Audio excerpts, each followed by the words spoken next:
He's a coward. He goes and takes and pick on people that are defenseless. So we must understand that the circumstances that we look forward to is before us right in this book. We have no help if Yahweh God doesn't help us. And this is why Yahweh has sent us the circumstances to change things. We can talk about the wicked man, and I'm sure that our assessment of him would be correct. But what can we do to deal with him? And Deuteronomy chapter 30 begins to set a new precedence for us when we begin to understand that this book is our story. Deuteronomy chapter 30, verse 1. And it shall come to pass when all these things are come upon thee, the blessing and the curse, which I have set before thee, and thou shalt call them to mind among all these nations Whether the Yahweh thy God hath driven thee, and shall return unto the Yahweh thy God, and shall obey his voice according to all that I command thee this day, thou and thy children with all thy heart and with all thy soul. that then Yahweh thy God will turn that captivity and have compassion upon thee, and return and gather thee from all nations, whether Yahweh thy God has scattered thee. So Yahweh God says here, and it shall come to pass when all these things are come upon thee, the blessing and the curse, which I have set before thee, and thou shalt call them to mind among all the nations, whether Yahweh thy God has driven thee. And it shall come to and thou shalt return unto Yahweh thy God, and shalt obey his voice according to all that I command thee this day, thou and thy children with all thy heart and with all thy soul, that then Yahweh thy God will turn thy captivity. White people ain't never been in captivity. That doesn't even prescribe them. It doesn't even, when was they ever put in captivity? What history book said that they was put in chains, removed from Europe or moved from any place else and sold into another place? It's never their history book. This only describes you. It doesn't describe, that one word captivity doesn't, it wipes him out. He could never, what history? Where's the book? The Torah does not put him in the circumstances by which that is written that makes him the sole heir of this blessing. It does not give him that right at all. So we're looking for those that written inscription identifies them, and that's you. And Yahweh God has said, going down, that we know that other people that don't like us. So in Deuteronomy 30, verse 7, and Yahweh thy God will put all these curses upon thy enemies, and on them that hate thee, which persecute thee. And they do, they persecute you, they take advantage of you. They have no respect for you. They give you inferior service, and they take 100% from you. That's right. They take 100% of your taxes and give you almost zero service. And they tell you, they'll put drugs in your community, they'll prescribe injustice to you, and therefore, when we look at it, we'll say, well, we haven't done enough. It's not that you haven't done enough. You can't do, because why? It's been prescribed that they only allow you a certain situation to occur in your own community that they're in control of. And therefore, in your community that you have been cornered in. You've been blocked. The only thing you have that will engage you in your proper circumstances that you should prescribe from yourself, that you should live in, is this Bible. The Bible will tell you, keep the Sabbath. The Bible tells you what you should be about. And therefore keep the holidays that's coming. The Shabbat is a constant day. You should just melt in it because it is a sign between you and your God. It didn't say everybody. He said, this is a sign between me and my son Israel. I want to communicate with them. So I gave them the Shabbat. Remember the Shabbat. Out of all the laws, he said, remember the Shabbat because the Shabbat is our path back. Keep it. You keep it.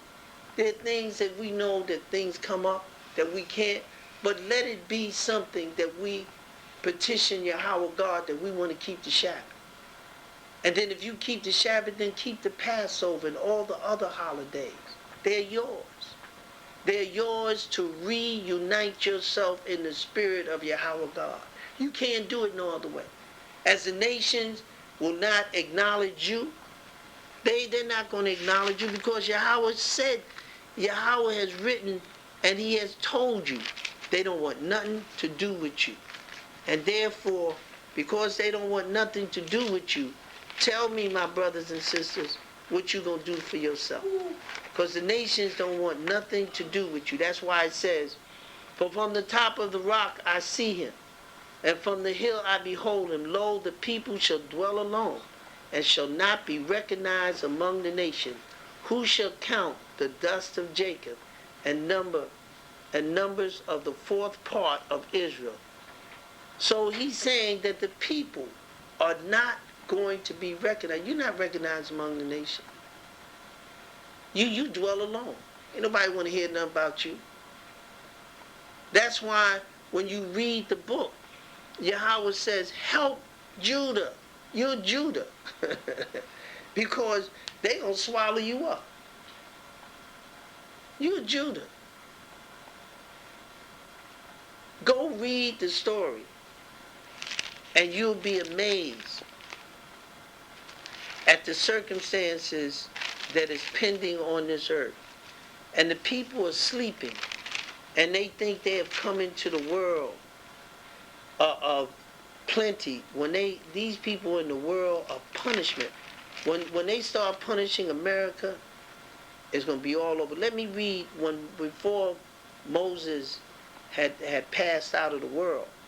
He left this blessing. He said, and this is the blessing of Judah. And he said, hear, Yahweh, the voice of Judah, and bring them unto his people.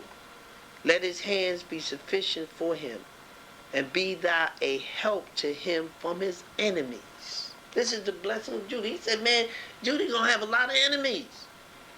And if you don't know how to fortify yourself against them, he didn't say enemy, he said enemies going to be with an S. We're at war. And if we don't know how to position ourselves, we're just going to be swallowed up and done in. And we're going to be what? Frustrated. Because this is Judah. You're Judah. You know who you are. And Yahweh, you should want to know your portion. You know, Yahweh God, what will you do for me? How will you help me? And Yahweh has sent your help. See, it's written down in the book already. This book has written and told you the circumstances of your end. And therefore, so you can go forward and not be tossed hither and thither, so that Yahweh God will tell you, this is what you do. This is what's going to happen.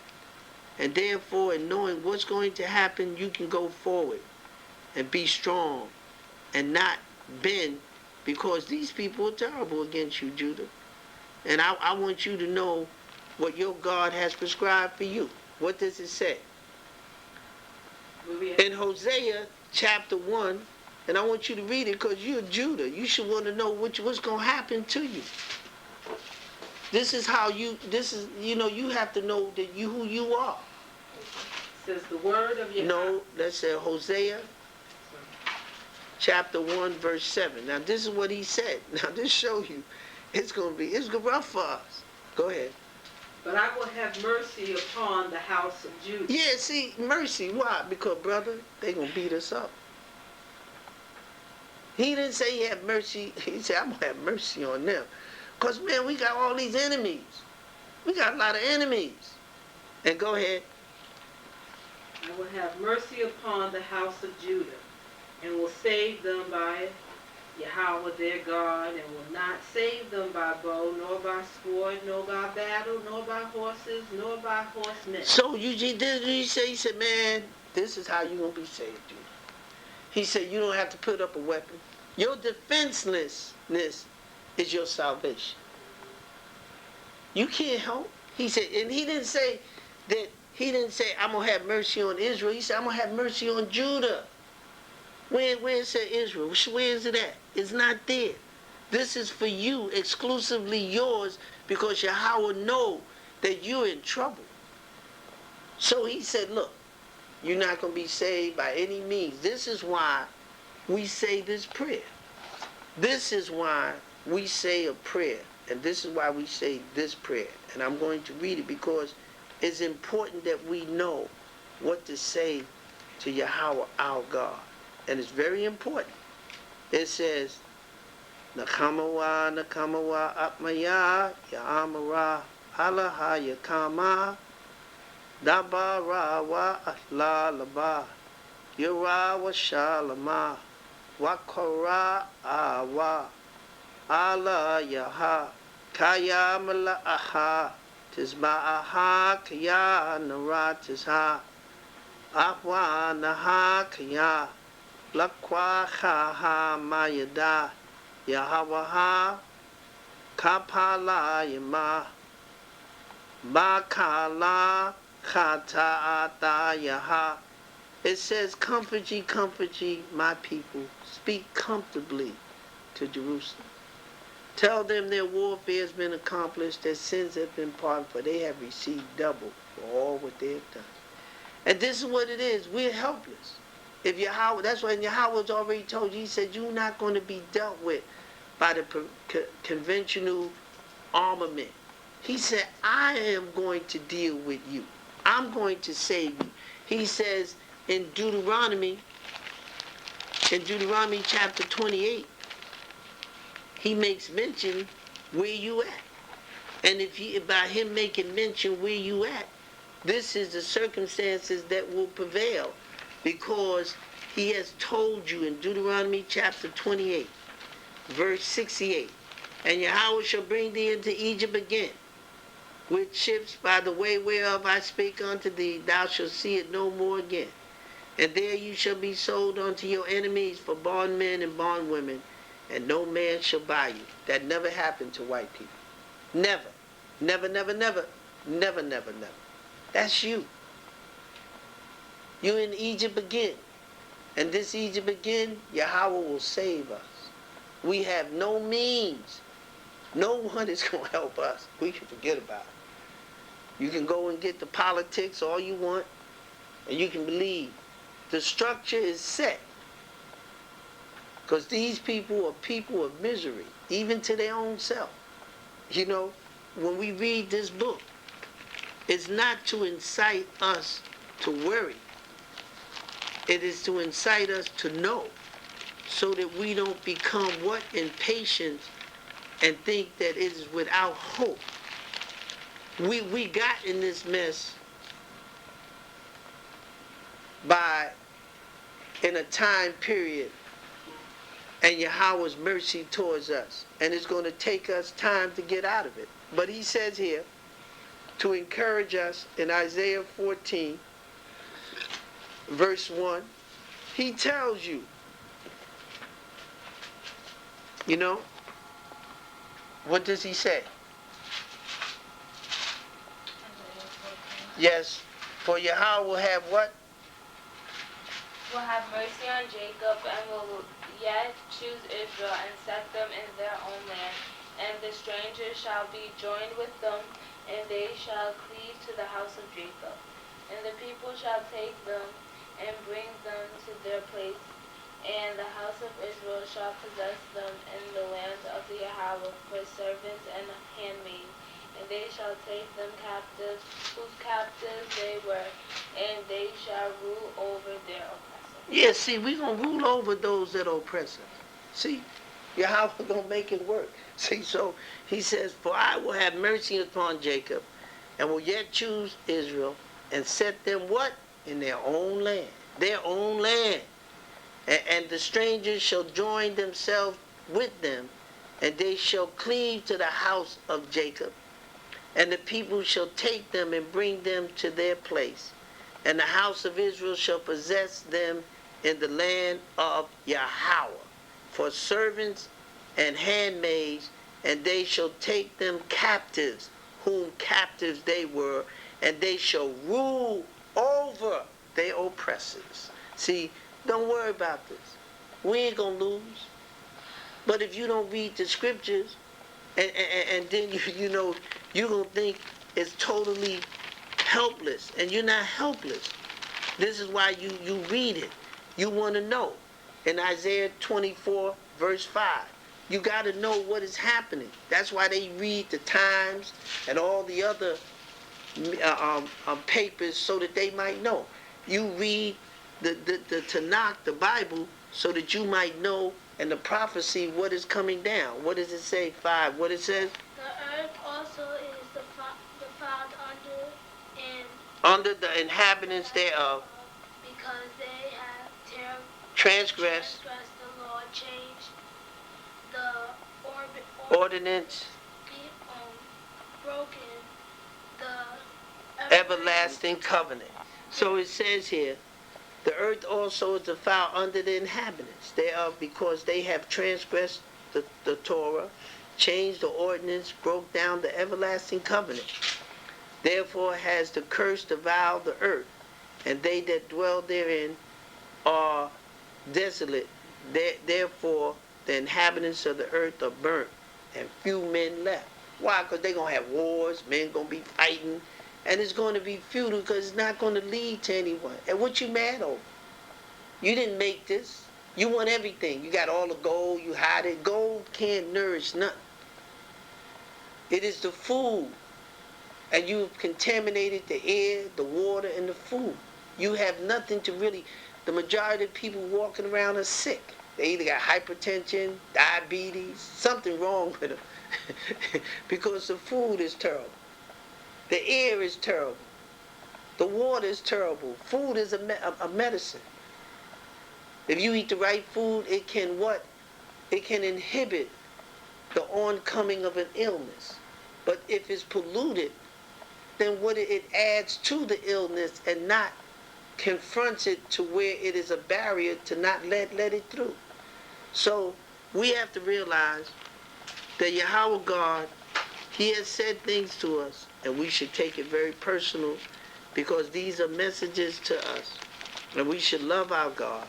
And he always tell us, he says, remember thee, O Jacob and Israel, for thou art my servant. I have formed thee, thou art my servant, O Israel. Thou shalt not be forgotten of me. So we're not going to be forgotten of Yahweh. So we shouldn't fear that Yahweh is going. Yahweh is always telling you, I want you to remember this. Yahweh says, this people have I formed for myself. They shall show forth my praise. But he said, but thou have not called upon me, O Jacob. But thou hast been weary of me, O Israel. So if Yahweh is saying call upon him, what do you mean? You got to call on his name. Call him. He's there. Call on his name. And Isaiah 43, it said, but now thus said Yahweh that created thee, O Jacob, and he that formeth thee, O fear not. He said, I don't want you to fear. Fear is not for us. If the ground moves and the buildings fall, he said, man, don't fear. This ain't about you. You've already been beat up, done in. God has already destroyed us. We're destroyed. But now he has resurrected us, what? In the knowledge, and my people were destroyed for a lack of the wisdom and knowledge that pertains to them. Those are the wisdom and knowledge that has been obtained to us and been given to us. We have been awakened. So we're not destroyed. You ain't like other people. You don't scorn them. If you can help them and teach them, you teach them. But you ain't like the rest of the world. You've been taken out. It's for you to rehearse the righteous acts of your God. When it's time to leave this country, these people ain't going to want to keep no Shabbat, and Yahweh going to kill them. They ain't going to make it because they're rebellious. They don't want to listen. They done gone to these schools and think the philosophy. They done seen missiles and guns. That ain't nothing. Do you know what a earthquake, an earthquake, but when the earth is cleaved and things drop down into the bowels of it, do you know a massive global earthquake? And it's coming. They know it's coming. They just trying to prepare for it. It's going to empty this like these waves where on the ocean floor it drops and it lifts up this great water. I mean, they know it's coming. Why? Do you know how many atomic bombs they have dropped into this planet? And what happens? They know about sound. Sound will travel far as it can, and then it'll hit something and come back towards you. They know this. They know the science. They used to drop atomic bombs in the Sahara Desert, in Arizona. And now there are places that they cannot inhabit it because of doing these experiments. See, some experiments you got to do with vision. It said where there's no vision, the people perish. If you look that up in Hebrew, it doesn't mean to see, it means spiritual vision. That you get this, they don't have it. They think this by philosophy and mathematics, they can determine everything. That's not true. That's not true. You know, even if you read the story of the father, what they claim as being chemist, he went to sleep because he wanted to know about chemistry, and he saw that the chemistry that they had bonded and they was doing a dance. He saw this in a dream, and it explains to you to see things clear. You can't always see it in the physical world. The spiritual world, you have to tap into the spiritual world, because what you see is the spirit or the things behind it that motivates to make it move. We see the body, but we don't see the spirit that's living in the body, because the body takes care of itself. The heart does. You don't say, well, it's time for you to beat. Brain, it's time for you to think. It's all takes care of itself. Your body decides that it's going to die. You don't make no decision on it. I mean, you can open up a window and jump out. You can take a gun and shoot yourself in the head. But a normal life expectancy is based on your body. So I'm saying to you is that you have to encounter these things so that you can become a great people, and not to become arrogant, but to become, because you're the blessing of the world. This place ain't going nowhere. It's finished because nobody acknowledges you, and you don't acknowledge yourself. So where you think you going? You can't go nowhere. You can only sabotage your own existence by your own ignorance. Now that you come who you are, then live it. You gotta live it. If you don't know, then pray and ask you how can I introduce it into my life? What can I do? You can't stumble through life. There's no excuse for you. Everybody say, I want to know, I want to know. Sometimes to know can be very detriment because it means you're responsible. Everybody don't want to be responsible. You know, they want somebody to do it for them. But the point is that when you know this knowledge, you're responsible. You can't say, well, you know, my mother didn't teach me. There are brothers and sisters out here that they were thrown to the wind. When you have a source of knowledge that's superior, if you don't think the knowledge is superior, go and just try to disprove it. Disprove to me you ain't an Israelite. Disprove to me that this book that we have read doesn't pertain to you. White people have reading comprehension. You don't think that they know it ain't theirs? They know. They know it ain't theirs. But the point is, does it mean that they don't have a right to read it and exercise themselves? Law is good for everybody. But Yahweh God made a covenant with you. He made a covenant with you, and he expects you to keep and adhere to the covenant. That's right. He made a covenant with you. And this covenant is a serious covenant. If you think Yahweh God is playing, Keep playing with him. He's no joke. He's a very serious God, but he's a compassionate God, because he knows it's very difficult down here. It's not easy. It's difficult. It's difficult to see through the mats that have been put before us, but it's not impossible. That's why in Deuteronomy chapter 29, verse 14, it said, neither with you only do I make this covenant and this oath. It was an oath. But with him that stands here with us this day, before Yahweh our God, and also with him that is not here with us this day. Yahweh made it with us. He made it with us. He said, look, this is an oath. He swore. I could read more things to you in this book where Yahweh said, I'm not going to forget you. I've graven you on the palm of my hand. Israel said, oh, Yahweh has forgotten us. Yahweh said, no, I haven't. I haven't forgotten you. He said, you right here. I see you. If Yahweh has hands, and one day you need to wash your hands. Sometimes we don't look at our palm of our hands for years. Then one day, oh, them people down there, that's my people. Okay, you know what I'm saying? But Yahweh said, I've made it that I cannot forget you.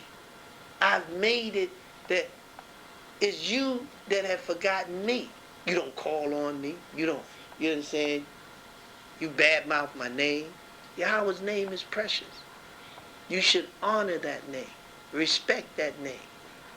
Okay? Because he says in Malachi, he says, and the heathens fear that name. You go back and read it. It's there. May Yahweh bless each and every one of us. There's so much to give. But what it is what has been given is truth.